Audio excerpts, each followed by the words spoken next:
إن الحمد لله نحمده ونستعينه ونستغفره ونؤمن به ونتوكل عليه ونعوذ بالله من شرور أنفسنا ومن سيئات أعمالنا من يهده الله فلا مضل له ومن يضلله فلا هادي له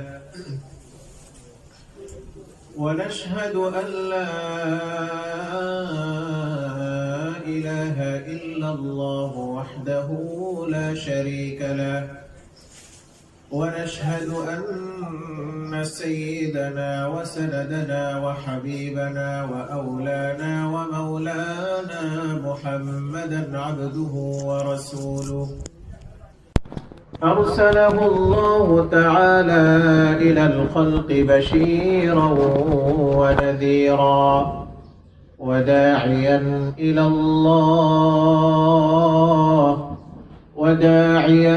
إلى الله بإذنه وسراجا وقمرا منيرا أما بعد فأعوذ بالله من الشيطان الرجيم بسم الله الرحمن الرحيم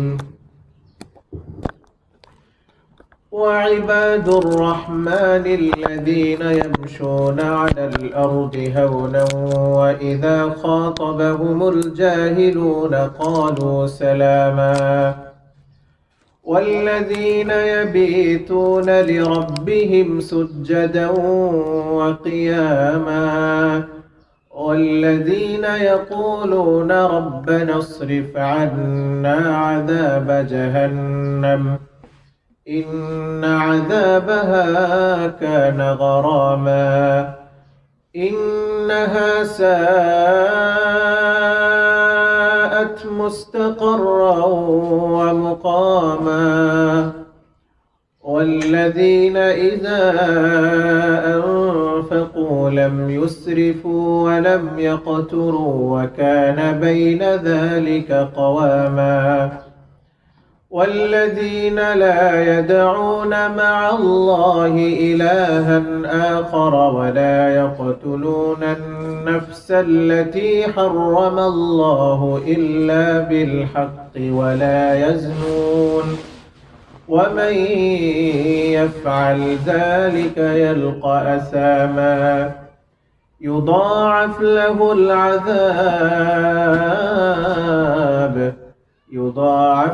العذاب يوم القيامة ويخلد فيه مهانا إلا من تاب وآمن وعمل عملا صالحا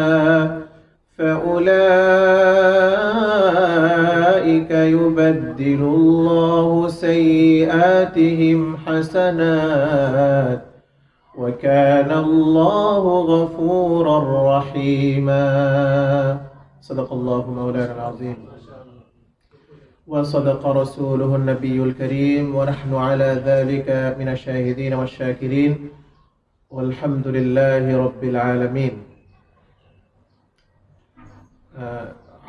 জায়গার নাম কি আশের মিন রমাদান সিদ্দিন প্লাজা আশের মিন রমাদান আমাদের দেশি ভাই বিদেশের মাটিতে তাফসীরুল কোরআন মাহফিলের আয়োজন করেছেন।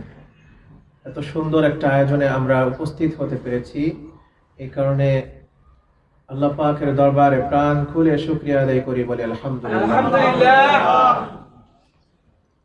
দেখেন, আপনারা প্রায় ৫,০০০ মাইল দূরে, তাই না? বাংলাদেশ থেকে মিশর, এমনই তো? ৮,০০০। আচ্ছা, সরি। এত দূরে এই রোজার মাসে এত সুন্দর একটা আয়োজন, অথচ আমাদের দেশে অনেক মানুষ এখনো নামাজ পড়তে মসজিদে ঢুকতে পারতেছে না, আছে না? তাহলে আল্লাহ আমাদের উপর কত রহম করেছেন যে আল্লাহ আমাদেরকে একটা ভালো অবস্থানে রেখেছেন। এই কারণে শুকরিয়া আদায় করার দরকার আছে না নাই? সব সময় শুকরিয়া আদায় করতে হবে। শুকরিয়া আদায় করলে বাড়ায় দিবেন কে? আল্লাহ বাড়ায় দিবেন। তো রমজান মাস কোরআনের মাস। রমজান হলো কোরআনুল কারীমের বসন্তকাল। কি কাল? বসন্তকাল বুঝেন? শীতকালে প্রচন্ড শীত, খালি শীত, মোটা মোটা জ্যাকেট গায়ে দিতে হয়। আর গরমকালে প্রচন্ড গরম, ফ্যানের নিচে থাকতে হয়। আর যেটা বসন্তকাল, তখন ফ্যানও লাগে না, কম্বলও লাগে না, লাগে কি একটা পাতলা জামা হইলে হয়। হ্যাঁ, এই সময়টা বসন্তের ছোঁয়া, মানুষের শরীরের আগে মন ভালো থাকে, মেজাজ ফুরফুরে থাকে, শরীরও কি থাকে, ভালো থাকে। তো এই রমজান মাস হলো কোরআনুল কারীমের কি মাস? বসন্তের মাস, বসন্তের হাওয়া বইতেছে। তো আমি আপনাদের সামনে কোরআনুল কারীমের সূরাতুল ফুরকানের ৬২ আয়াত থেকে তেলাওয়াত করেছি। আল্লাহ চাহে তো ইনশাআল্লাহ প্রত্যেক আয়াতের ধারাবাহিক তাফসীর সংক্ষিপ্ত ইনশাআল্লাহ করার চেষ্টা করব। ওয়া মা তাওফীকি ইল্লা বিল্লাহ। প্রথম আয়াত, আল্লাহ তাআলা বলতেছেন, ওয়া ইবাদুর রহমান আল্লাযীনা ইয়ামশুনা আলাল আরদি হাওনা ওয়া ইযা খাতাবাহুমুল জাহিলুনা ক্বালু সালামা। আল্লাহ তাআলা বলতেছে, রহমানের প্রকৃত বান্দা তারা, প্রিয় বান্দা, পছন্দের বান্দা তারা। কারা? তাদের কিছু গুণ। এক নাম্বার গুণ কি? এই গুণগুলো মুখস্থ করার দরকার আছে না নাই? সবাই মুখস্থ করেন। এই গুণগুলো যদি আপনি অর্জন করতে পারেন, তাহলে আপনি আল্লাহ পাকের কাছে পছন্দের হয়ে যাবেন, প্রিয় হয়ে যাবেন। নাম্বার 1, আল্লাযীনা ইয়ামশুনা আলাল আরদি হাওনা, যারা জমিনের মধ্যে নম্রভাবে চলাফেরা করে। তার চলাফেরা, উঠা বসা সবকিছুতে একটা নম্রতা আছে, দাম্ভিকতা আর অহংকার কি নাই। এমন ব্যক্তি আল্লাহ পাকের কাছে বড় পছন্দের। দেখেন, আপনাদের মনোযোগ আছে? এই দুনিয়াতে আমরা যে যে অবস্থায় থাকি, প্রত্যেকটা মানুষ চায় যে আমি সমাজের কাছে পছন্দের হই, স্ত্রীর কাছে পছন্দের হই, বাচ্চা কাচ্চাদের কাছে কি হই? পছন্দের হই, আদর্শবান হই। প্রত্যেকটা মানুষ তার জায়গা থেকে সে ভালো হতে চায়, পছন্দের হতে চায়, নিজেকে একটা প্রিয় ব্যক্তিত্ব হিসেবে সে গঠন করতে চায়। চায় কি চায় না? আপনারা কি বুঝতেছেন আলোচনা? ঠিক তেমনি ভাবে এই সূরা ফুরকানের এই আয়াতগুলোতে আল্লাহ পাক রব্বুল আলামিন বান্দাকে তার রবের কাছে প্রিয় হওয়ার জন্য কতগুলা মেসেজ দিছে। এই মেসেজগুলো যদি আপনি নিজের জীবনে বাস্তবায়ন করতে পারেন, তাহলে আপনি আল্লাহ পাকের কাছে প্রিয় আর পছন্দের হয়ে যাবেন। সুবহানাল্লাহ, সুবহানাল্লাহ। এখন এই গুণগুলো একটা একটা করে মুখস্থ করার দরকার আছে না নাই? মুখস্থ করবেন সবাই, খেয়াল করে শুনেন। নাম্বার 1, আল্লাযীনা ইয়ামশুনা আলাল আরদি হাওনা, রহমানের প্রিয় বান্দা তারা যারা জমিনের মধ্যে নম্রভাবে চলে, তাদের চলাফেরা উঠা বসার মধ্যে কোনো অহংকার আর দাম্ভিকতার কোনো ঘ্রাণ পাওয়া যায় না। তারা এমন ভাবে চলাফেরা করে, তাদের চলাফেরা উঠা বসার মধ্যে কোনো দাম্ভিকতার গন্ধ নাই, শুধুমাত্র নম্রতার ঘ্রাণ পাওয়া যায়। এটা কয় নাম্বার? 1 নাম্বার। 1 নাম্বার কি? নম্রতা। সবকিছুর মধ্যে নম্রতা। দেখবেন যারা, ঠিক আছে, দেখবেন যারা কঠিন হৃদয়ের আছে না, ভাষা খারাপ, কথা বলতে গেলে খুব শক্তভাবে বলে, আছে না এমন? নাকি আপনাদের মধ্যে নাই? আছে, সব জায়গাতে আছে। এদের কাছে কিন্তু মানুষ ভিড়ে না, এদের থেকে মানুষ কি থাকে? দূরে থাকে। সবচাইতে নম্র, ভদ্র, মার্জিত ছিলেন কে? বিশ্বনবী মুহাম্মদুর রাসূলুল্লাহ সাল্লাল্লাহু আলাইহি ওয়াসাল্লাম। তার সম্পর্কে আল্লাহ তাআলা বলতেছেন, فَبِمَا رَحْمَةٍ مِّنَ اللَّهِ لِنتَ لَهُمْ وَلَوْ كُنتَ فَظًّا غَلِيظَ الْقَلْبِ لَانفَضُّوا مِنْ حَوْلِكَ। আল্লাহ তাআলা তার রাসূলকে বলতেছেন, রাসূল, আপনাকে আমার পক্ষ থেকে নম্রতা, হৃদ্যতা দিয়ে আমি বানিয়েছি। আপনি আমার কাছ থেকে নম্রতা পেয়েছেন। আপনার উঠার মধ্যে নম্রতা, আপনার বসাতে নম্রতা, আপনার চলাফেরার মধ্যে নম্রতা, সব কিছুর মধ্যে শুধু নম্রতা আর বিনয় আর কমলতা। এটা বলতেছে এরপর আল্লাহ তাআলা বলছে ওয়ালাউ কুনতা ফাযযান গালিযাল কলবি লানফাদ্দু মিন হাওলিক, যদি আপনি কঠোর হৃদয়ের হতেন, যদি আপনার মধ্যে নম্রতা না থাকতো, ভদ্রতা না থাকতো, শিষ্টাচার না থাকতো, তাহলে মানুষেরা আপনার কাছে কখনোই ভিড়তো না। মানুষেরা ভিড়তো, আল্লাহ রাসূল থেকে দূরে চলে যেত। এই কারণে তার কথার মধ্যে, তার উঠা বসা সবকিছুর মধ্যে শুধু নম্রতা ছিল। এজন্য এই গুণ আমাদের মধ্যে আনতে হবে। এই গুণ যদি আমাদের মধ্যে আনি, তাহলে আল্লাহ পাকের পেয়ারা বান্দা হতে পারবো। দেখেন, নম্রতার বিপরীতে কি? দাম্ভিকতা, অহংকার। বুঝেন না? এটা আছে না? এটা একটা রোগ। এই রোগ কিছু মানুষের মধ্যে সমাজে থাকে না? নাই, থাকে। কম বেশি সব সমাজের মধ্যে থাকে। যার একটু বেশি টাকা আছে, একটু মানে মুড নিয়ে চলে আর কি, তাই না? মনে করেন অফিসের যিনি বস, ইসলামের মানদণ্ড কি? যিনি অফিসের বস, যিনি সাধারণ কর্মচারী, সবাই আল্লাহর বান্দা। সবাই কি? আল্লাহর বান্দা সমান, কোনো মুড নাই। বান্দা হিসেবে কি নাই? কোনো মুড নাই। একজন মানুষ হিসেবে তার প্রথম পরিচয় হলো সে গোলাম। সে কি? গোলাম, বান্দা। এই পরিচয়টা দিতে গিয়ে সূরাতুল ইসরা, সুবহানাল্লাযী আসরা, শুনছেন না? একটা সূরা আছে 15 পারায়। এই সূরার মধ্যে কি বলতেছে আল্লাহ তাআলা? বিসমিল্লাহির রাহমানির রাহিম। সুবহানাল্লাযী আসরা বিআবদিহি লাইলাম মিনাল মাসজিদিল হারাম ইলাল মাসজিদিল আকসা الذي باركنا حوله لنريه من آياتنا إنه هو السميع البصير। এটা আল্লাহ বলতেছে পবিত্র সেই সত্তা যিনি তার বান্দাকে, এই কথা আল্লাহ তাআলা বলেন যিনি তার নবীকে। দেখেন এখানে নবী আলাইহিস সালামের কতগুলো কোয়ালিটি আছে। আপনারা কি আলোচনা বুঝতেছেন? খেয়াল করে শুনেন। কেন আমাদেরকে একজন ভালো বান্দা হতে হবে? সব পরিচয় ভুলে গিয়ে আমি আল্লাহর গোলাম। কেন? এটার এত দাম কেন?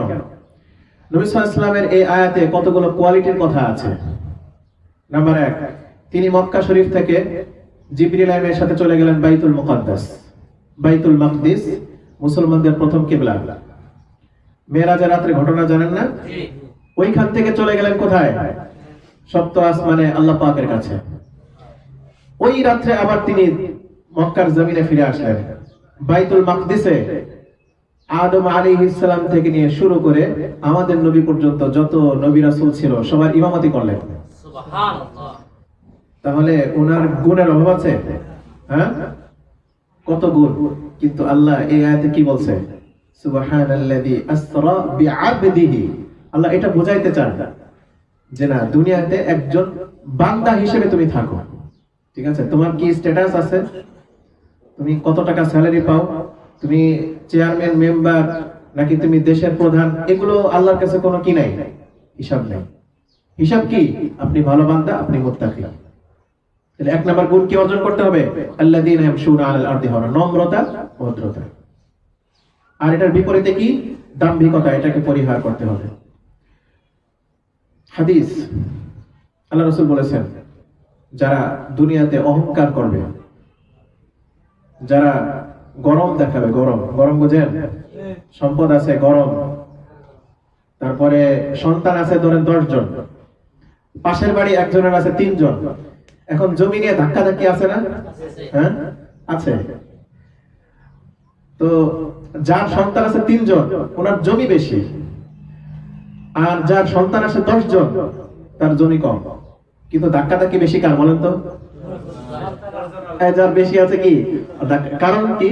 কারণটা বলে ফেলেন। লাঠির বল আছে। এই তো বুঝতে পারছেন। এগুলো করা যাবে না। এগুলো করলে কি শাস্তি আছে। শাস্তি কি? আল্লাহ রাসূল হাদিসে বলেন আল মুতাকাব্বিরুন। মুতাকাব্বির মানে অহংকারী। মুতাকাব্বির মানে কি? অহংকারী। আল মুতাকাব্বিরুনা ইউহশারুনা ইয়াওমাল কিয়ামাতি কান-নামলাতি আও কায-যাররা। বিশ্বনবী যে বলেছেন যারা দুনিয়ার মধ্যে অহংকার করবে, দাম্ভিকতা দেখাবে, কিয়ামতের কঠিন দিনে ওই সমস্ত বান্দাদেরকে একটা পিপিলিকার মতো অথবা একটা ধূলি কণার মতো ওঠানো হবে। তামাম হাসরের মাঠে যত মানুষ থাকবে এই সমস্ত অহংকারীদেরকে পদতলে পিষ্ট করবে। তাদের জবান খুলে যাবে, তারা বলবে, আল্লাহ, দুনিয়ার মধ্যে 3.5 হাতের একটা বডি ছিল, এত শক্তি বলবল ছিল আমার, কিন্তু কিয়ামতের কঠিন দিনে কেন আমাকে এরকম একটা পিপিলিকার মতো উঠানো হলো? আল্লাহ পাক বলবেন, ও বান্দা, আমি তোমাকে দুনিয়ায় সব দিয়েছিলাম, কিন্তু আমি বলেছিলাম নম্রতার গুণ লাগবে তোমার মধ্যে, কিন্তু তোমার মধ্যে নম্রতা ছিল না। তুমি দাম্ভিকতা করে বড় হতে চেয়েছিলে, এই কারণে দুনিয়ার সবচাইতে ছোট মাখলুক পিঁপড়ার মতো করে আমি তোমাকে উঠালাম। নাউজুবিল্লাহ। দেখেন, এত বড় একটা শরীর আমার, আর যদি কিয়ামতের দিন আমার অহংকার, দাম্ভিকতা আর লুড়ো আচরণের জন্য যদি আল্লাহ আমাকে একটা পিঁপড়ার মতো বানায়, কেমন লাগবে? হাসরের মাঠে সবাই লম্বা লম্বা বড় বড় মানুষ, আর আপনি একটা পিঁপড়া। হ্যাঁ, সবাই খালি পায়ের নিচে মারাবে আপনাকে। এই কারণে রমজান মাস সবক নেন আজকে, যে এই দাম্ভিকতার যে বদ গুণ আছে এটাকে ডিলিট করে দেবেন। আগে সালাম দেন, তাহলে কি হবে? অহংকার দূর হয়ে যাবে। এই আমলটা চালু করতে পারবেন ইনশাআল্লাহ। মিশরে কিন্তু একটা জিনিস ভালো আছে, গাড়িতে উঠলে যে আগে উঠে সে কিন্তু কি দেয়? সালাম দেয়। রুমে ঢুকে সালাম। কিন্তু আমরা এখানে মিশরে 5 বছর 10 বছর থাকি, কিন্তু এই অভ্যাস আমাদের মধ্যে আসে না। আমরা খালি মনে করি যে কে আমার থেকে ছোট, ও আমাকে সালাম দেবে, আমি কেন দিব? আমি তো বয়সে তার থেকে 10 বছরের বড়। এরকম আছে না ধারণা? এটা আমার আপনার অহংকারের কারণে।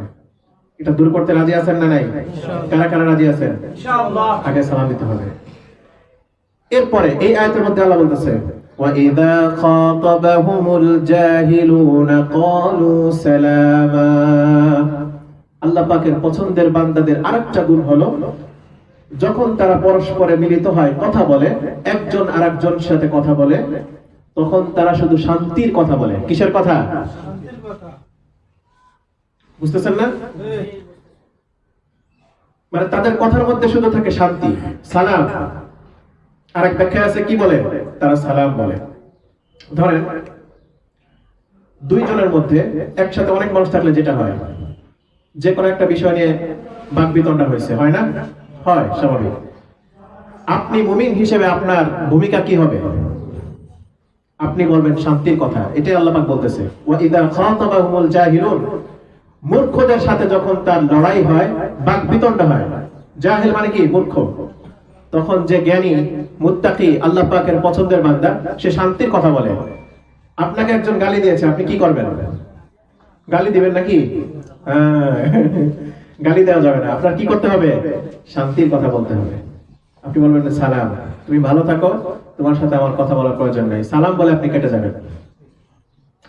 দেখেন, বাকবিতণ্ডায় যখন মানুষ লিপ্ত হয়, তখন যদি শান্তির কথা বলে, সালামের কথা বলে, তখন উভয়ের মধ্যে সম্পর্ক সৃষ্টি করে দেন কে? আল্লাহ। আল্লাহ। আরেক আয়াতে আল্লাহ তাআলা বলেন, ইদফা বিল্লাতী হিয়া আহসান ফাইযা আল্লাযী বাইনাকা ওয়া বাইনাহু আদাওয়াতুন কাআন্নাহু ওয়ালিয়ুন হামীম। তুমি মন্দের জবাবটা ভালো দিয়ে দাও। একজন তোমাকে গালি দিয়েছে, পাল্টা তাকে তুমি গালি দেওয়ার চিন্তাও করো না। তুমি মুমিন, তুমি আল্লাহর একজন বান্দা। একজন তোমার সম্পর্কে বদনাম রটিয়েছে, তুমি গিয়ে তার কলার ধরো না। কেউ তোমাকে মন্দ বলেছে, তুমিও তার জবাবে মন্দ বলে দিও না। মন্দের জবাবটা তুমি ভালো দিয়ে দাও। যদি এটা তুমি করতে পারো, তাহলে আল্লাহ পাক বলতেছেন, فَإِذَا الَّذِي بَيْنَكَ وَبَيْنَهُ عَدَاوَةٌ كَأَنَّهُ وَلِيٌّ حَمِيمٌ। দুইজনের মধ্যে যে শত্রুতা ছিল, এই শত্রুতাকে আল্লাহ পাক বন্ধুত্বে পরিণত করে দিবেন। সুবহানাল্লাহ। মানে বুঝছেন কত বড় জিনিস? আপনি একটা গালি খাইছেন, তো সমস্যা কি? আপনার গা থেকে রক্ত বের হচ্ছে, কলিজায় একটু রক্ত বের হয়েছে, সমস্যা নেই, কষ্ট লাগে না? কিন্তু আপনি যদি সবর করেন, ধৈর্য ধরেন, প্রতিদান দিবেন আল্লাহ। প্রতিদানে কি হবে? দুইজনের মধ্যে এমন শত্রুতা, এই শত্রুতা বন্ধুত্বে পরিণত হয়ে যাবে। তাহলে 2 নাম্বার কি? শান্তির কথা বলতে হবে, ঝগড়া বিবাদ করা যাবে না। আরেকটা হলো বেশি বেশি সালাম দিতে হবে, সালামের প্রচলন করতে হবে। আপনার এটা চিন্তা করলে চলবে না যে আমি রাস্তাতে হাঁটতেছি, আমার ছোট যে সে আমাকে দিবে, আমি মুরব্বীকে দেখলে দিব না। আল্লাহ রাসূল বলেছেন ছোট বড়কে দিবে, বড় ছোটকে দিবে, আরোহী যে গাড়িতে যাচ্ছে সে যে হেঁটে যাচ্ছে তাকে দিবে। এটার বিধান ইসলামে আছে না নাই? আছে। সালাম দিতে হবে। দেখেন এটা এত বড় গুরুত্বপূর্ণ জিনিস। আল্লাহ তাআলা যখন সাইয়েদনা আদম আলাইহিস সালামকে সৃষ্টি করলেন জান্নাতে, এই দিনে, আজকে কি বার? শুক্রবার। এই দিনে আদম আলাইহিস সালামকে আল্লাহ সৃষ্টি করছেন। সৃষ্টি শেষে ওনার রূহ যখন ওনার ভেতরে দেওয়া হলো, আল্লাহ বলল যে উঠো।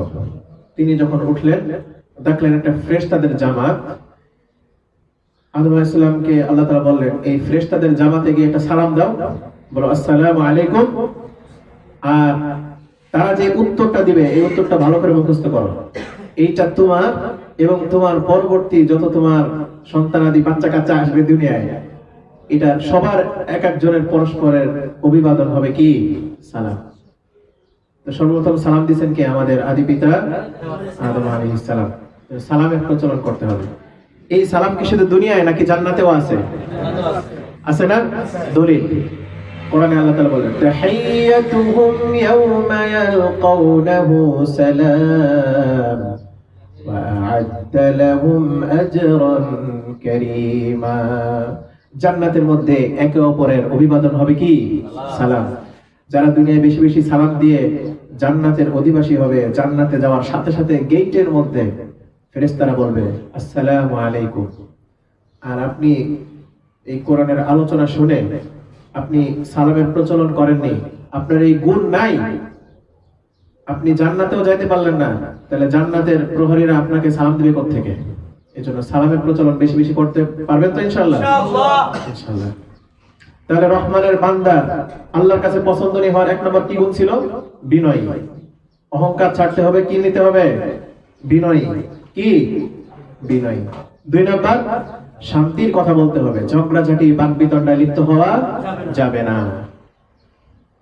আরেকটা কি বললাম? বেশি বেশি সালামের প্রচলন করতে হবে। নাম্বার 3 রহমানের প্রিয় বান্দা কারা? তাদের আরেকটা পরিচয় কোরআনে আছে। আল্লাহ তাআলা বলছে ওয়াল্লাযীনা ইয়াবিতুনা লিরাব্বিহিম সুজদান ওয়া কিয়ামা। রহমানের প্রিয় বান্দা তারা যারা রাতটাকে কাটায় দেয় সিজদারত অবস্থায় অথবা দণ্ডায়মান অবস্থায়। মানে রাতের বেলায় নামাজ পড়ে, হয়তোবা কখনো সিজদায় পড়ে আছে, কখনো দাঁড়ায় দাঁড়ায় লম্বা কেরাতে নামাজ পড়তেছে। এটা তাদের একটা বৈশিষ্ট্য। এখন বলবেন যে হুজুর সারাদিন কাজ করে আসে, রাত্রেবেলা সারা রাত দাঁড়ায় নামাজ পড়বো, এটা কি বললেন? এরকম একটা প্রশ্ন আছে না নাই? এটা কঠিন না আমাদের জন্য?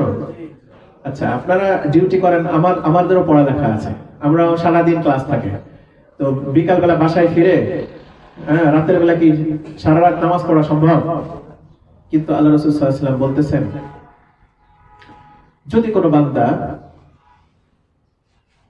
এশার নামাজ জামাতের সাথে পড়ে আর ফজরের নামাজ জামাতের সাথে পড়ে, কয় ওয়াক্ত? 2 ওয়াক্ত। তার মানে অন্য ওয়াক্ত আর জামাতে পড়া লাগবে না নাকি? হ্যাঁ, অন্য ওয়াক্ত তো পড়বেনই, বিশেষভাবে এই 2 ওয়াক্ত এশা এবং ফজর, এই 2 ওয়াক্ত নামাজ যদি কোনো বান্দা জামাতের সাথে আদায় করতে পারে, তাহলে সারা রাত নফল নামাজ পড়লে যে সওয়াব হতো সেই সওয়াব বান্দার আমলনামায় আল্লাহ তাআলা দিয়ে দেন। এটাও কি কঠিন? না। হ্যাঁ, সহজ না? শুধু সহজ নাকি খুব সহজ? খুব সহজ। এজন্য আপনি একটা বিষয়ে জীবনে কোনোদিন আপোষ করবেন না। সেই বিষয়টা কি? নামাজ। নামাজের বিষয়ে কোনো আপোষ নেই। আপনি যান, ডিউটিতে থাকেন, বাজারে থাকেন, ঘাটে থাকেন, বন্দরে থাকেন, ঘুরতে যান, বেড়াতে যান, পার্কে যান, কোনো সমস্যা নাই, বিমানে থাকেন, সব জায়গার মধ্যে কি করতে হবে? নামাজ পড়তে হবে। এই গুণ অর্জন করতে হবে আপনাকে। হ্যাঁ, আপনি সারা রাত পারেন না, 2 রাকাত পড়েন, 4 রাকাত পড়েন। এখন রমজান মাস, 10 থেকে 700 গুণ সওয়াব বৃদ্ধি করে দিবেন কে? আল্লাহ। তারাবি পড়ে আসছেন বাসায়, তারাবির পরে কিছুক্ষণ বিশ্রাম নেন, এরপরে সাহারির সময় যখন উঠবেন, সাহারির সময় উঠে 4 রাকাত নামাজ পড়া কি খুব কঠিন? না। হ্যাঁ, যদি আপনি এই 4 রাকাত, 6 রাকাত, 2 রাকাত যা পারেন এই নামাজটা পড়েন, তাহলে তাহাজ্জুদ আর রাত্রি জাগরণের সওয়াব দিয়ে দিবেন কে? আল্লাহ। আল্লাহ। আজকে থেকে আমল করা যাবে না ইনশাআল্লাহ? ইনশাআল্লাহ সবাই করবেন। তাহলে রহমানের বান্দা, প্রিয় বান্দা যারা, তাদের একটা গুণ বললাম কি? যারা রাত্রিকালে নামাজ পড়ে, সেজদায় থাকে, দাঁড়ায় থাকে, তার মানে কি ইবাদত বন্দেগীতে তারা কি থাকে? লিপ্ত থাকে। আরেকটা গুণ, والذين يقولون ربنا اصرف عنا عذاب جهنم إن عذابها كان غراما। রহমানের প্রিয় বান্দা তারা যারা দুনিয়ার মধ্যে তো নম্রভাবে চলেই চলে, শান্তির কথা বলে, কোনো বাদ বিতণ্ডায় লিপ্ত হয় না, রাত্রিকালে জেগে জেগে আল্লাহ পাককে সিজদা করে, নফল নামাজ পড়ে, তাহাজ্জুদের নামাজ পড়ে, সব ঠিক আছে। এত কিছু করার পরেও তার মনের মধ্যে অজানা এক ভয় কাজ করে। এই কারণে সে ভয়ে আল্লাহ পাকের কাছে হাত দুটো উঠে বলে, ইসরিফ আন্না আযাব জাহান্নাম, হে আল্লাহ, জাহান্নামের আযাব এটা আমাদের থেকে আপনি হটায় দেন।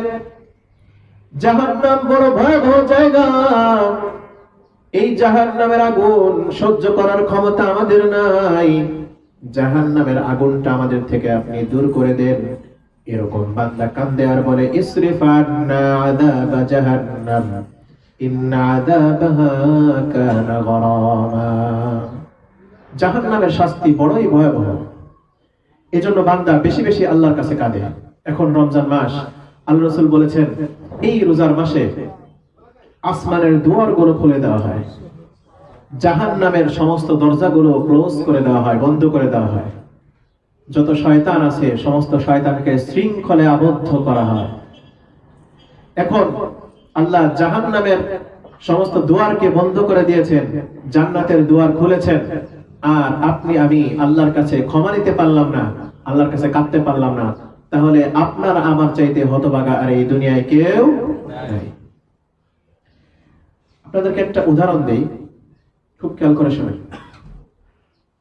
মনে করেন আপনাদের মধ্যে থেকে কেউ এই বিল্ডিং থেকে বের হয়ে রাস্তায় গেল, ফেরার পথে সে দেখলো শুধুই মাত্র আকাশ থেকে মণিমুক্তা পড়তেছে, স্বর্ণের বার পড়তেছে। কল্পনা করেন তো, দেখছেন না 100 গ্রাম 200 গ্রাম স্বর্ণের বার এগুলো পড়তেছে। আর ওই লোক রাস্তা থেকে চোখ বন্ধ করে বাসায় ঢুকছে, এসে সব সাথীদের কাছে বলতেছে, দেখে আসলাম রাস্তার মধ্যে শুধু স্বর্ণ আর স্বর্ণ পড়তেছে। বলছে, তো তুমি কয়টা আনছো? একটাও আনিনি। আচ্ছা বলেন তো দেখি, রুমের সবাই কি ওকে চালাক বলবে নাকি বলদ বলবে? হ্যাঁ, বলদ বলবে। কেন? এত এত স্বর্ণ মণিমুক্তা আসমান থেকে ঝরঝর করে বৃষ্টির মতো পড়তেছে, আর ওই নাদান সে কি একটাও নিতে পারে না। এই রমজান মাস প্রত্যেকটা সেকেন্ড আল্লাহ পাকের রহমতের বারিধারা আসমান থেকে বান্দার উপর বর্ষণ হইতেছে, কিন্তু যেই বান্দা এটাকে নিতে পারতেছে না সে সবচেয়ে বড় নাদান আর হতভাগা। এজন্য এই রমজান মাস বেশি বেশি আল্লাহ পাকের কাছে কাঁদেন। আপনার আমার গুনাহ আছে না নাই? চোখ বন্ধ করে দেখেন কি পরিমাণ গুনাহ আপনি আর আমি করছি। কিন্তু আপনার গুনার কারণে আপনার হতাশ হলে চলবে না। গুনাহ আছে না? নাকি আপনারা সবাই মাসুম? মাসুম মানে কি? নিষ্পাপ। কেউ কলিজায় হাত দিয়ে বলতে পারবে যে আমার গুনাহ নাই? সবার গুনাহ আছে। এই কারণে এই রমজান মাস যখন আল্লাহ পাকের রহমতের বারিধারা বৃষ্টির মতো পড়তেছে, আপনি শেষ রাত্রে হাত উঠান।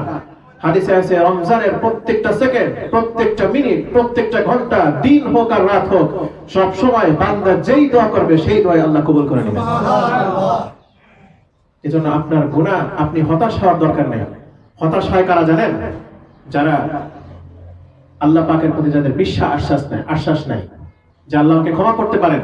এটাই আল্লাহ আরেক আয়াতে বলতেছে, قل يا عبادي الذين أسرفوا على أنفسهم لا تقنطوا من رحمة الله إن الله يغفر الذنوب جميعا إنه هو الغفور الرحيم আল্লাহ তাআলা বলছে, হে নবী আপনি বলে দেন যে বান্দারা তোমরা তোমাদের গুনার কারণে তোমরা আফসোস দুঃখ করতে করতে মরে যাওয়ার কোনো দরকার নেই। আল্লাহর কাছে ক্ষমা চাও, নিরাশ হও না যে গুনাহ হয়ে গেছে আমি নিরাশ হয়ে পড়ে গেলাম যে এই গুনাহ কি আমার ক্ষমা হবে। দেখবেন অনেকে আছে বলে যে হুজুর আমার জন্য একটু দোয়া করেন, আল্লাহ যেন আমার মাফ করে দেয়। আরে ভাই গুনাহ করছেন আপনি, হুজুরকে লেগে আপনার জন্য মাফ চাবে বলেন? অপরাধ করে যদি কেউ জেলে যায় তখন কি অপরাধী বলে যে আমার বাপকে নিয়ে আসেন, আমার বাপ একটু মাফ চাক, এটা বলে? তাহলে গুনাহ করছেন আপনি, ভুল করছেন আপনি, আপনি হুজুরকে কেন বলেন? আবার অনেকে বলে দেখবেন আমরা গুনাহগার বান্দা, আমাদের কথা কি আল্লাহ শুনবো? বলে না এরকম? আমরা বলি কি বলি না বলেন?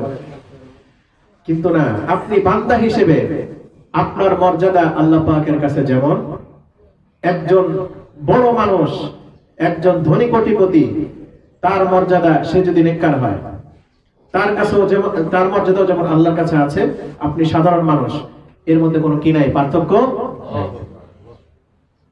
আপনি যেমনই হন আল্লাহ পাকের কাছে আপনি হাত উঠান আর এই আয়াতটা বলেন, রব্বানা আসরিফ আন্না আযাব জাহান্নাম ইন্না আযাবাহা কানা গরামা।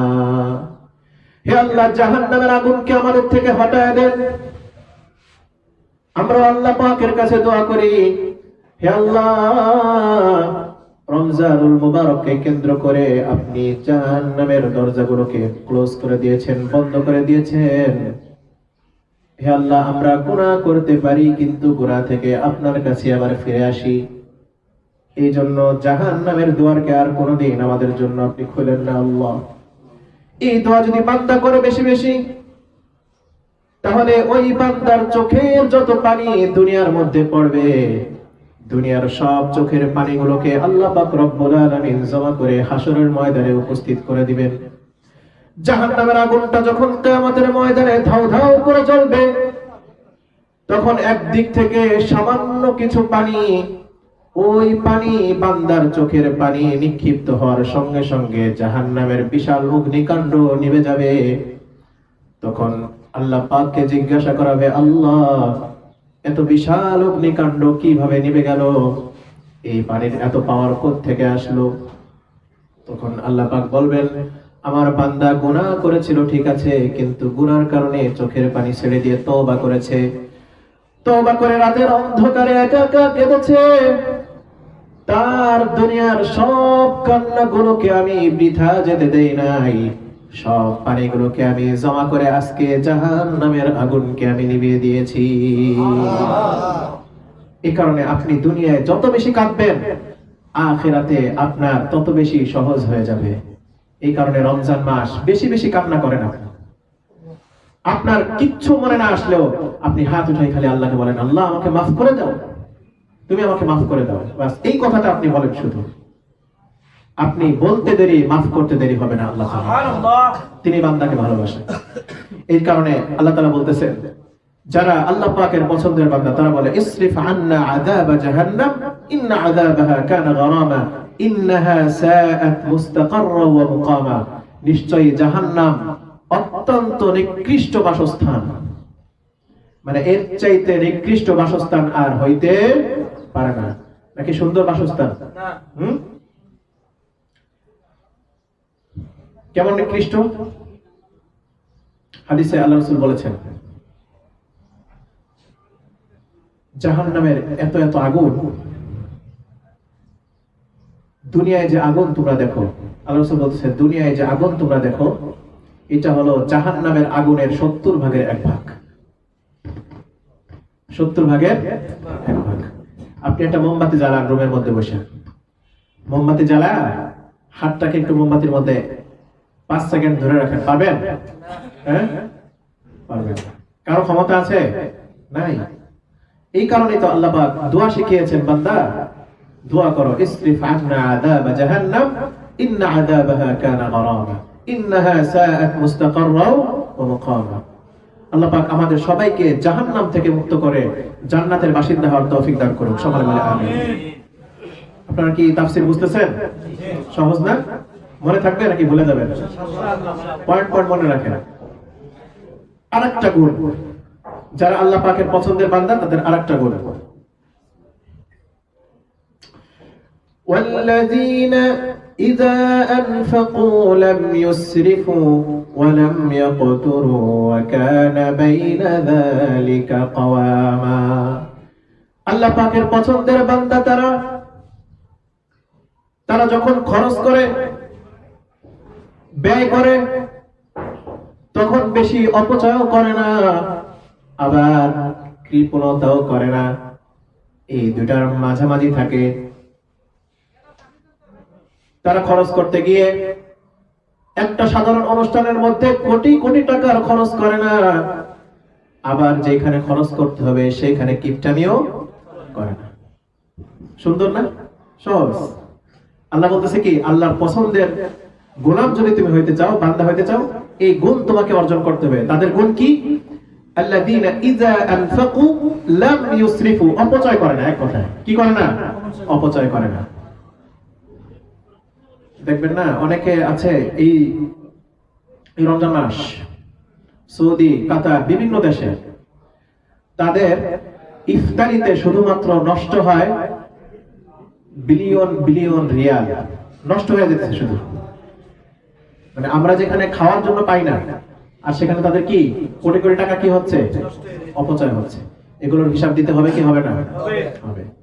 এই কারণে আল্লাহর পছন্দের বান্দা তারা, যারা কি করে না? অপচয় করে না, কৃপণতাও করে না। আপনাদের মধ্যে কেউ কৃপণ আছে নাকি? আবার কৃপণতা কিন্তু করা যাবে না, কারণ কৃপণকে কিন্তু আল্লাহ কি করেন না? পছন্দ করেন না। কৃপণের খবর আছে। কারণের কাছে যখন যাকাত দেওয়ার কথা বলা হয়েছিল, কারণের নাম শুনছেন না? ওই কারণকে যেখানে ধ্বংস করা হয়েছে, এটা গেছেন? এটা কিন্তু মিশরে। সবাই ঘুরে দেখেন, দেখে শিক্ষা নিয়েন। সে বলছে যে আমার এত এত সম্পদ, এগুলো তো আমি কষ্ট করে কামাইছি, আমি এগুলো থেকে যাকাত দিব। সে চিন্তা করছে যাকাত দিলে তো কমে যাবে, কিন্তু যাকাত দিলে কি কমে নাকি বাড়ে? বেড়ে যায়। আপনি যত খরচ করবেন আল্লাহর রাস্তায়, বাড়ায় দিবেন কে? আল্লাহ। কারণ যাকাত দেয়নি। তার ধন সম্পদ এত বেশি ছিল, কোরআনুল কারীমে আরেক আয়াতে আছে, লাতানু বিল উসবাতি উলিল কুওয়া, একটা বিশাল বহর, শক্তিশালী মানুষের একটা বিশাল বহর, কোন কোন বর্ণনা আছে উটের বিশাল একটা বহর লাগতো তার ধন ভান্ডারের চাবিগুলোকে বহন করার জন্য। শুধুমাত্র ধন সম্পদ না, আরে শুধুমাত্র চাবি বহন করার জন্য কি লাগতো? বিশাল একটা বাহিনী লাগতো। এই হলো তার সম্পদের অবস্থা। কিন্তু সে কি করে নেই? যাকাত দেয়নি, এবং সে খরচও করতো না। সে ছিল কি? কৃপণ। এই কৃপণ যারা হবে, আল্লাহ তাআলা বলতেছে এরা আমার প্রিয় বান্দা হইতে পারবে না। দেখেন আরেকটা কঠিন শাস্তি আছে। যারা কৃপণতা করবে, যাকাত দিবে না, খরচ করবে না আল্লাহর রাস্তায়, তাদের ব্যাপারে কোরআন কি বলে শুনবেন? আল্লাহ তাআলা বলতেছেন, والذين يكنزون الذهب والفضة ولا ينفقونها في سبيل الله فبشرهم بعذاب أليم। আল্লাহ তাআলা বলতেছেন, দুনিয়ার মধ্যে যারা কৃপণতা করবে, স্বর্ণ রূপা টাকা পয়সা শুধুমাত্র জমায় রাখবে, খরচ করবে না, যাকাত দিবে না ঠিক মতো, আল্লাহ তাআলা বলতেছে এই সব জিনিস যারা করবে, হে রাসূল আপনি তাদেরকে জাহান্নামের সুসংবাদটা দিয়ে দেন। তাদের জন্য জাহান্নাম। কেমন জাহান্নাম? আল্লাহ তাআলা বলতেছে, ইয়াউমা ইউহমা আলাইহা ফি নারি জাহান্নাম ফাতুকওয়া বিহা জিবাহুহুম ওয়া জুনুবুহুম ওয়া যুহুরুহুম হাযা মা কানাজতুম লিআনফুসিকুম ফাযুকু মা কুনতুম তাকনিজুন। ওই বান্দার যত সম্পদ সে জমা করেছে, সব সম্পদকে আল্লাহ পাক রব্বুল আলামিন জাহান্নামের আগুনের মধ্যে পুড়িয়ে জ্বালিয়ে ভস্ম করে তামার আকৃতিতে বানাবেন। এরপরে ওই আকৃতি দিয়ে ওই কৃপণ বান্দার কপালের মধ্যে সেক দেওয়া হবে, পিঠের মধ্যে সেক দেওয়া হবে, আর আল্লাহ পাক বলবেন হাযা মা কানাজতুম লিআনফুসিকুম ফাযুকু মা কুনতুম তাকনিজুন। যে সম্পদ তুমি জমা করেছো, যাকাত দাও নাই, আমার রাস্তায় তুমি খরচ করনি, কৃপণতা করেছো, এই তোমার সব সম্পদ এই যে আমি জ্বালায়া পোড়ায়া ভস্ম করে একটা তামার আকৃতি বানিয়েছি, তুমি এখন এইগুলা শাস্তি আস্বাদন করতে থাকো। নাউযুবিল্লাহ। আপনি চিন্তা করেন, আপনি 1 কোটি টাকা রেখে মারা গেলেন। আমরা তো অনেকে তাই করি, সারা জীবন কষ্ট করি, কষ্ট করে নিজেও ঠিক মতো খাই না, নিজেও একটা ভালো ড্রেস কিনি না, হয়তো বাচ্চা কাচ্চাকে দিই, বউকে একটা ভালো শাড়ি কিনে দিই, তারপরে চিন্তা করি যে বাচ্চা কাচ্চার জন্য রেখে যাই। এরপরে আপনার ব্যাংকে 50 লাখ 1 কোটি টাকা রেখে আপনি মারা গেলেন, সন্তান হলো মোট 5 জন, 5 জনে পিটাপিটি করে মাথা ভাঙ্গাভাঙ্গি করে ওই সম্পদ নিয়ে এরপরে শেষ। আপনি ওদিকে কবরে বসে বাড়ি খাইতেছেন। আপনি রেখে যান, কিন্তু একটা সুষম বন্টন করেন, আপনার নিজেকে আপনি দেন। আল্লাহ রাসূল এক হাদিসে বলেন যে সম্পদ হলো ওইটা যেটা তুমি খেয়েছো, যেটা তুমি পড়েছো, আর যেটা তুমি আখিরাতের জন্য জমা করেছো। আপনি আখিরাতের জন্য কি জমা করছেন? তো এখানে আল্লাহ পাক বলতেছে যে যারা শুধুমাত্র জমা করে, খরচ করে না, আবার খরচ করতে গেলে এমন খরচ করে যে ইনকাম হলো 10 টাকা, খরচ করে 20 টাকা, এরকম আছে না? হ্যাঁ, দেখা গেছে মাস শেষে তার কাছে টাকা নেই, খালি ঋণ। এটাও করা যাবে না, এটাও অপছন্দনীয়। এই কারণে জমা করা যাবে না, কিপটামি আর কৃপণতা করা যাবে না, তাহলে শাস্তি। আল্লাহ তাআলা বলেন ফাবাশশিরহুম বিআযাবিন আলীম। ও নবী, আপনি ওই সমস্ত কৃপণদেরকে শাস্তির সুসংবাদ দিয়ে দেন। আচ্ছা বলেন তো দেখি, শাস্তির সুসংবাদ নাকি দুঃসংবাদ? দুঃসংবাদ। তাহলে এই কোরআনে যে আল্লাহ বলতেছে সুসংবাদ, হ্যাঁ হ্যাঁ, শাস্তির তীব্রতা। আচ্ছা আরেকটা ব্যাখ্যা করি, আপনাদেরকে একটা উদাহরণ দিই। আপনাদের কি কষ্ট হচ্ছে? হ্যাঁ, সংক্ষেপে শেষ করে দিব। ধরেন দুই ভাই বা দুই বন্ধু, একজন শুধুই মাত্র ক্লাস ফাঁকি দেয়, 5 দিন ক্লাসে যায় না। তো যখন স্যার হাজিরা ডাকতেছে, তখন আরেক বন্ধু যে শুধুমাত্র গায়েব গায়েব গায়েব, স্যার বলছে যে ওর সমস্যাটা কি? বলে যে স্যার সে স্কুল ফাঁকি দেয়, বাসা থেকে তো ঠিকই বের হয় স্কুলের উদ্দেশ্যে, কিন্তু স্কুলে আসে না। এখন 1 সপ্তাহ স্কুল কামাই দেওয়ার পরে স্যার তো রেগে আগুন, রেগে কি আগুন।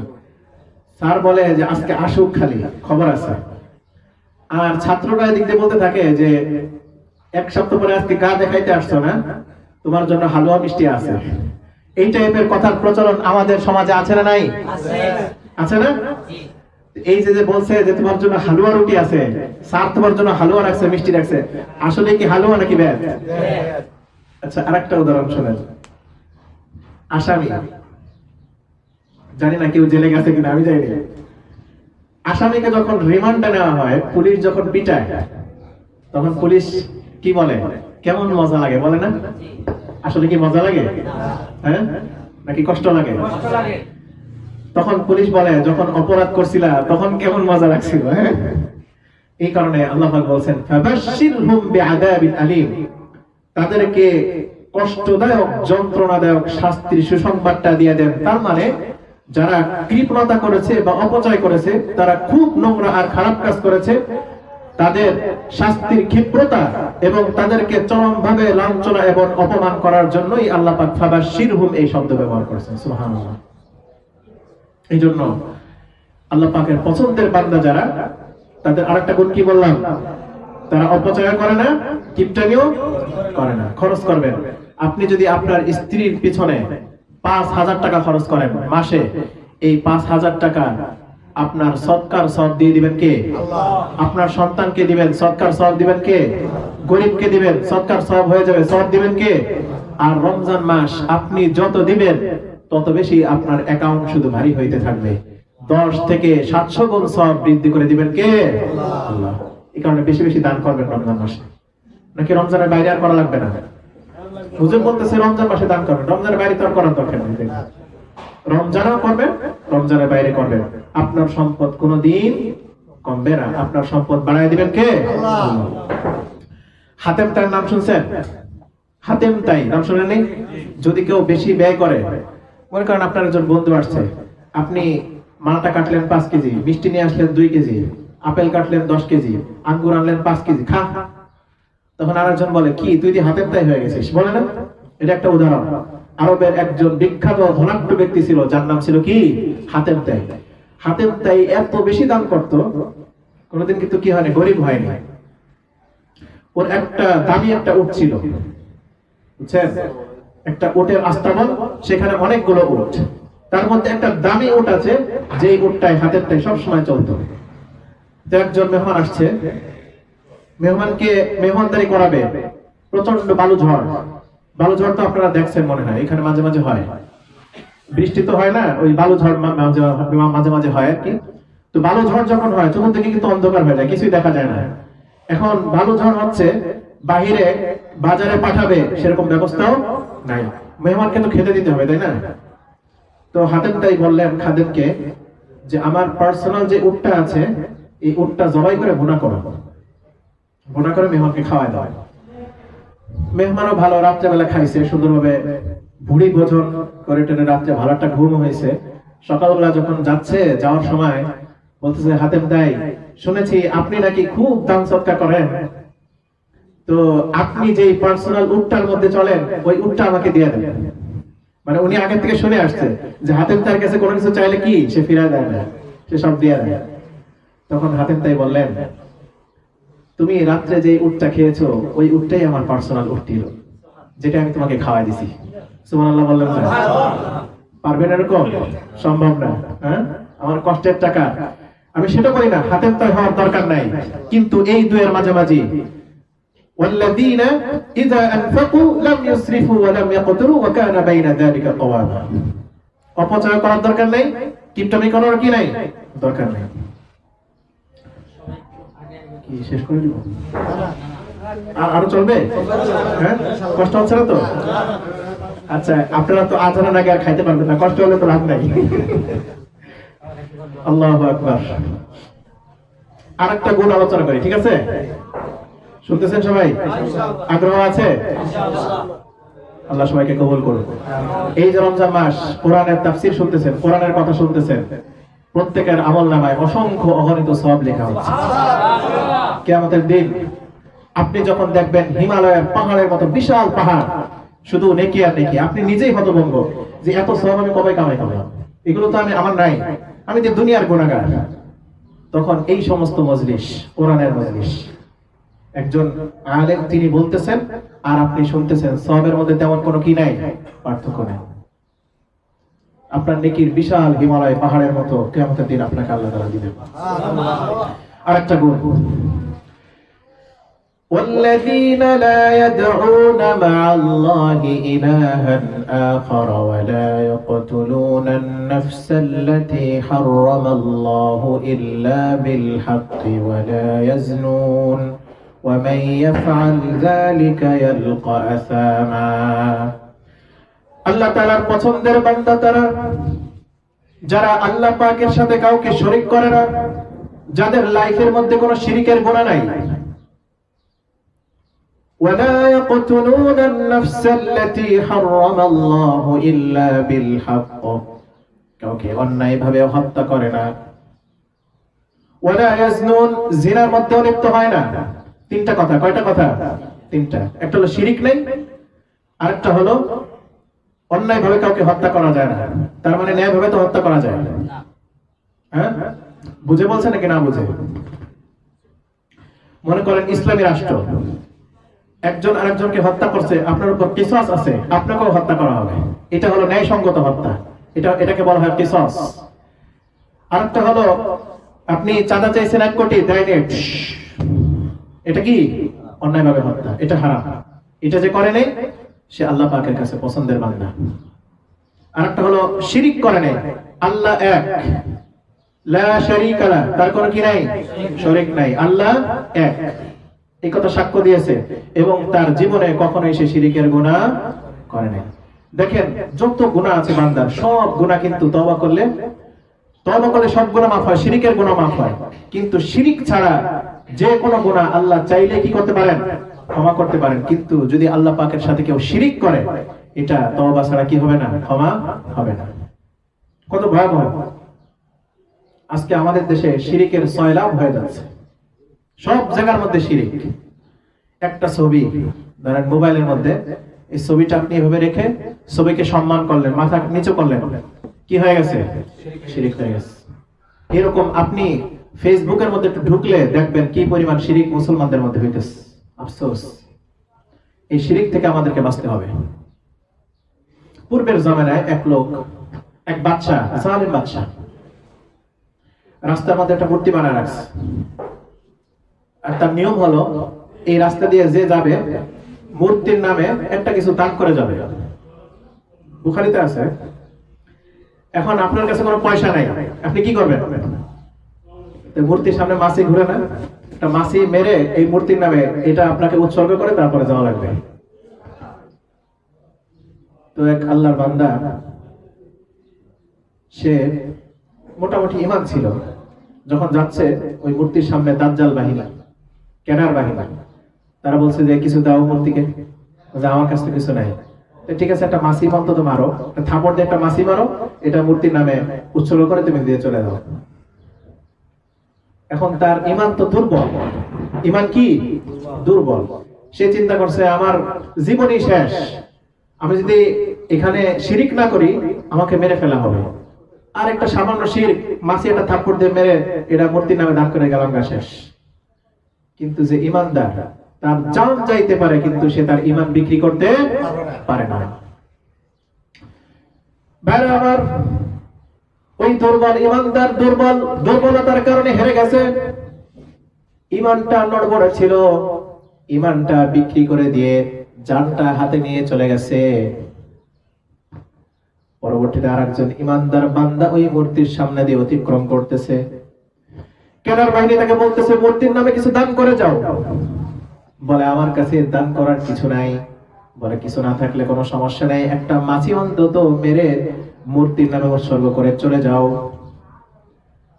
ঈমানদার বলতেছে আমার জান যাইতে পারে কিন্তু আমি আমার ঈমানকে বিক্রি করতে পারবো না। এই কথা বলার সঙ্গে সঙ্গে তার বডি থেকে মাথাটাকে আলাদা করে দেওয়া হলো। বিশ্বনবী সাল্লাল্লাহু আলাইহি ওয়াসাল্লাম বলেছেন, ওই যে ব্যক্তি যে তার ঈমানটাকে বিক্রি করে দিয়ে একটা মাছি মেরে মূর্তির নামে উৎসর্গ করে তার জীবনটা নিয়ে চলে গেছে, আসলে তার জীবনটা হাতে নিয়ে সে যায় নাই, সে জাহান্নামের অধিবাসী হয়ে গেছে। আর এই যে শক্তিশালী ঈমানদার, ঈমানের চ্যালেঞ্জে এসে সে হেরে যায় নাই, ঈমানটাকে হেফাজত করে সে আল্লাহ পাকের সাথে শিরকের মধ্যে লিপ্ত হয় নাই। ওই বান্দাকে যদিও তোমরা দেখতেছো তার কল্লাটা আলাদা হয়ে গেছে, কিন্তু সে রক্তের বন্যায় যদিও তার বডিটা ভেসে যায়, কিন্তু রক্তের বন্যায় ভাসতে ভাসতে আল্লাহ পাকের জান্নাতে পৌঁছায় গেছে। এই কারণে শিরিক করা যাবে না।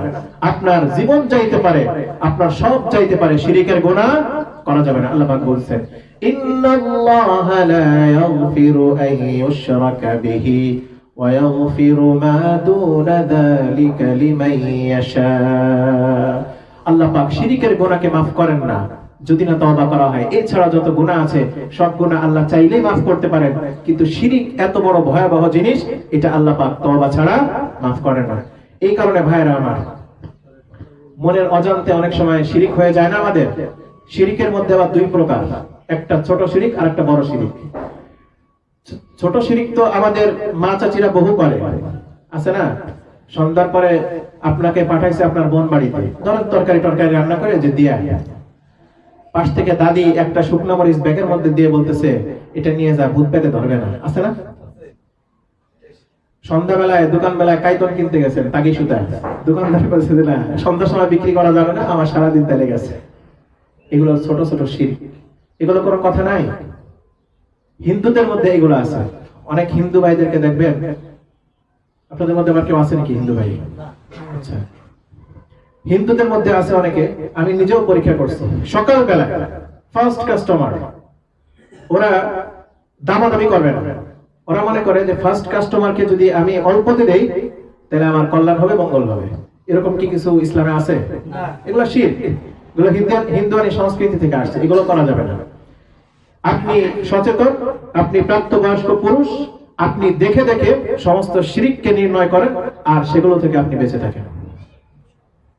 ওয়ালা ইয়াকতুলুনা আন-নাফসা আল্লাতী হারামাল্লাহ, হত্যা করা যাবে না। হত্যা তো কেউ আমরা করব না।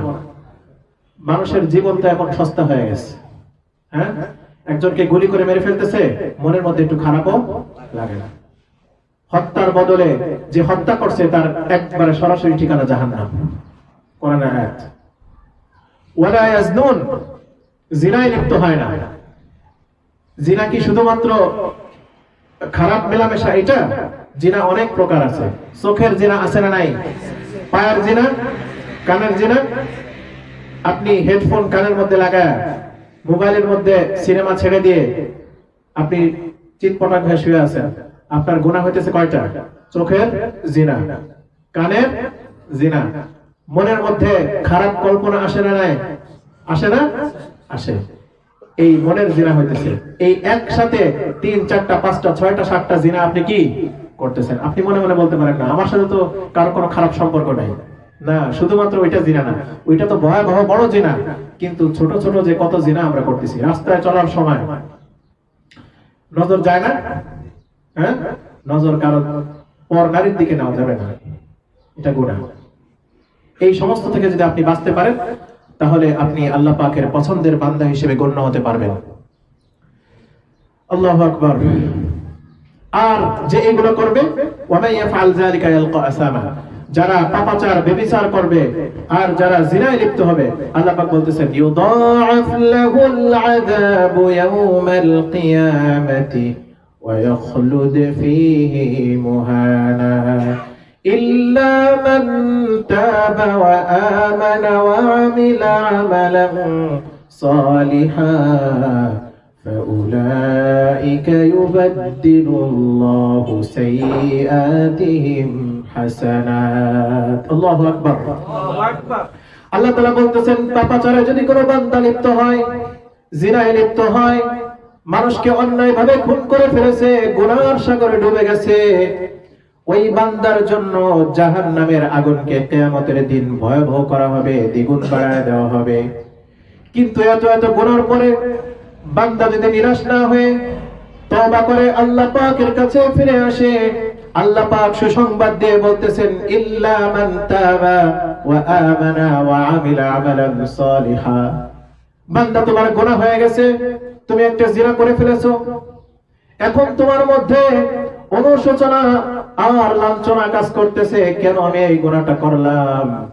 এই অনুশোচনা আসার পরে যদি তুমি তওবা করো আর যদি নেক আমল করতে পারো, তাহলে আল্লাহ পাক বলতেছে ফাউলাইকা ইউবাদদিলুল্লাহু সাইয়্যাতিহিম হাসানাত, সমস্ত পাপাচারগুলোকে আল্লাহ পাক রব্বুল আলামিন নেকি দিয়ে বদলায় দিবে। দুনিয়ার মধ্যে এমন কোন ধনবান রাজা বাদশা কি আছে? আপনি ডিউটি করেন নাই, আপনাকে তিরস্কার করছে আর আপনাকে পিছনের বেতন সহ অগ্রিম বেতন 1 মাসের দিয়ে দিছে, এমন হয়? হ্যাঁ, কিন্তু দিয়ে দিতে পারেন একমাত্র কে? আল্লাহ। বান্দা বলতেছে তুমি দুনিয়ায় সব গুনাহ করছো, আমি মেনে নিলাম, এই গুনাহ করছো, তুমি ফিরে এসেছো। তাওবা ইয়াতুবু মানে কি? ফিরে আসা, রিটার্ন টু আল্লাহ।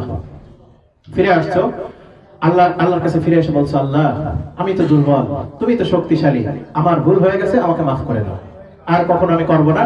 নেক আমল শুরু করে দিয়েছে বান্দা, বাস আপনার পিছনের যত কুকর্ম আছে সব কুকর্ম এগুলো নেকি দিয়ে বদলায় দিবেন কে? আল্লাহ। এজন্য তওবা করেন ভাইরা আমার।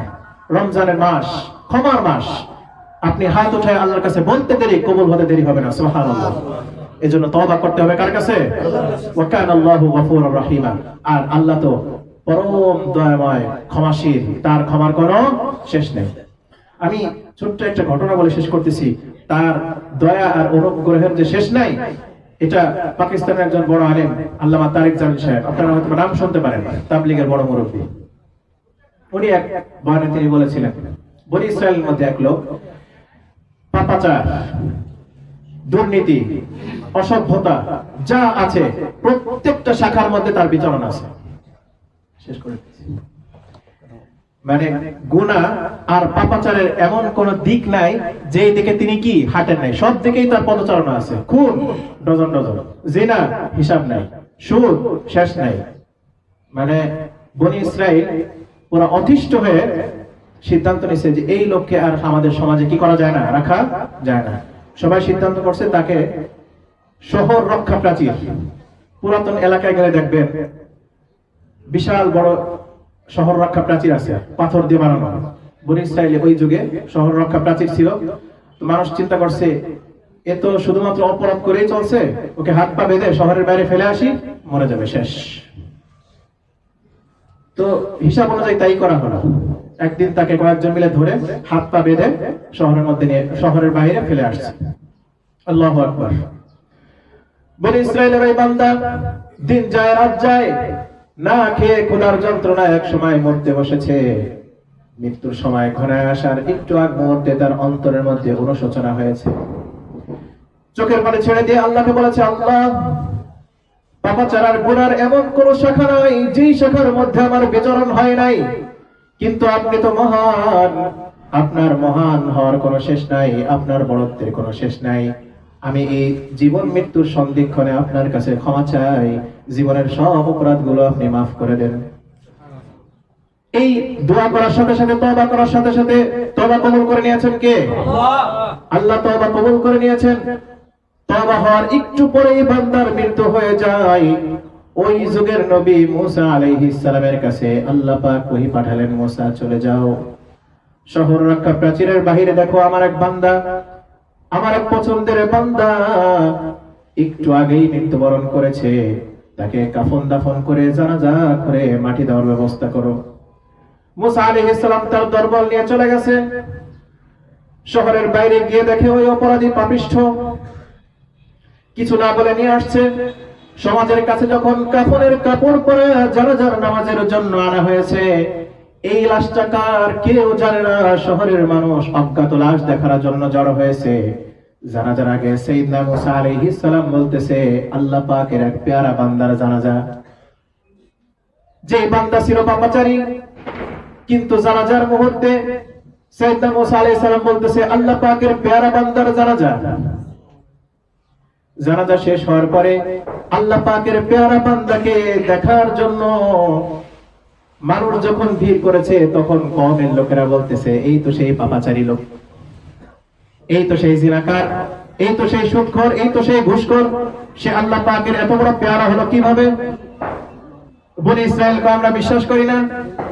মুসা আলাইহিস সালাম বলতেছে, আল্লাহ পাক রব্বুল আলামিন আমার কাছে ওহী করেছে, সে গুনাহ করেছে ঠিক আছে, কিন্তু জীবন মৃত্যুর সন্ধিক্ষণে আল্লাহ পাকের কাছে তওবা করেছে। আর তার তওবাটা এত বেশি শক্তিশালী ছিল, এত বেশি শক্তিশালী ছিল, আল্লাহ পাক তার তওবাকে এত বেশি পছন্দ করেছেন, তার জীবনের সমস্ত পাপাচারগুলো ক্ষমা করে দিয়ে আল্লাহ পাকের বন্ধুরূপে গ্রহণ করেছে। সুবহানাল্লাহ। এই কারণে প্রিয় বন্ধু, আপনি আসেন, ফিরে আসেন। এই রমজান মাস আল্লাহ পাক জাহান্নামের সমস্ত দরজা ক্লোজ করেছেন, জান্নাতের দুয়ার খুলেছেন আপনার জন্য, আমার জন্য। আপনি কেন জাহান্নামের দিকে যাচ্ছেন? আপনি ভুল করেছেন, আর আজকে থেকে না, স্টপ করেন, শেষ, আর আমি অপরাধ করব না। নামাজ কামাই দিয়েছি, আজকে থেকে আমি কন্টিনিউ করব। আর এই এক মাস, এটা হলো আপনার ট্রেনিং এর মাস। আপনি রোজা রাখেন, নামাজ পড়েন, কোরআন পড়েন, এটা কোরআনের মাস। আমি শুরুতে কি বলেছি? কোরআনুল কারীমের বসন্তকাল। এই বসন্তের ছোঁয়া আপনার গায়ে লাগার দরকার আছে না নাই? হ্যাঁ, দরকার আছে। আপনি এক মাস ট্রেনিং নেন, সামনে আপনি সারা বছর সুন্দরভাবে চলতে পারবেন। আল্লাহ পাক আমরা যে আলোচনাগুলো করলাম এবং শুনলাম, আল্লাহ পাক সর্বপ্রথম আমাকে আমল করার তৌফিক দান করুন, এবং আপনারা যারা শুনলেন সবাইকে আমল করার তৌফিক দান করুন। আমিন। ওয়া আখিরু দাওয়ানা আলহামদুলিল্লাহি রাব্বিল আলামিন। আসসালামু আলাইকুম ওয়া রাহমাতুল্লাহি ওয়া বারাকাতুহু।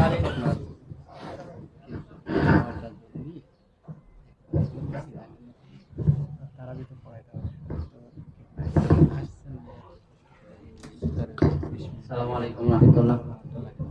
আলহামদুলিল্লাহ, আলহামদুলিল্লাহ, অত্যন্ত